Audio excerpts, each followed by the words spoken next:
एक छोटे से गांव में एक बूढ़ा आदमी रहता था। उसकी सबसे बड़ी चिंता उसका बेटा था, जो आलसी और कामचोर था। वह दिन भर इधर उधर घूमता, न कोई काम करता, न ही अपनी जिम्मेदारियों को समझता। बूढ़े पिता ने कई बार उसे समझाने की कोशिश की, लेकिन वह हर बार टाल देता। एक दिन उस बूढ़े आदमी ने अपने बेटे को सबक सिखाने की ठानी। उसने उसे पास बुलाया और कहा, बेटा, घर के अंदर अलमारी में एक घड़ी रखी है, जाओ उसे निकाल कर लाओ। लड़का अलमारी से घड़ी निकाल कर ले आया। पिता ने उसे देखते हुए कहा, अब इसे लेकर बाजार जाओ और जितने लोगों से मिलो उनसे इसकी कीमत पूछ कर आओ। लड़का बाजार गया और लोगों से घड़ी की कीमत पूछने लगा। किसी ने 500 रुपये बताए, किसी ने 1000, तो किसी ने 800 रुपये। हर किसी ने अपनी समझ और जरूरत के हिसाब से इसकी कीमत लगाई।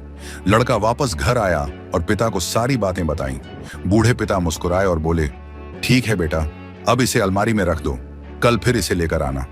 अगले दिन पिता ने फिर से बेटे को बुलाया और कहा, अब इस घड़ी को लेकर जाओ और लोगों से पूछो कि इसके अंदर चल रहे समय की क्या कीमत है। लड़का उलझन में था, लेकिन पिता के कहने पर फिर बाजार निकल पड़ा। जब उसने लोगों से समय की कीमत पूछी तो कुछ ने उसे पागल समझा, कुछ ने हंसकर मजाक उड़ाया, तो कुछ ने उसे भगा दिया। लड़का परेशान हो गया। उसे समझ नहीं आ रहा था कि यह सब क्या हो रहा है। थक हार कर वह एक बूढ़े दुकानदार के पास गया, जो अपने काम में व्यस्त था।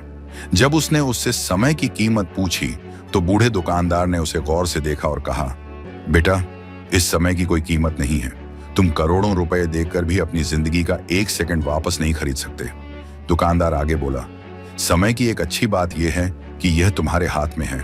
तुम इसे कैसे बिताते हो यह तुम तय करते हो, और बुरी बात यह है कि यह कभी वापस नहीं आता।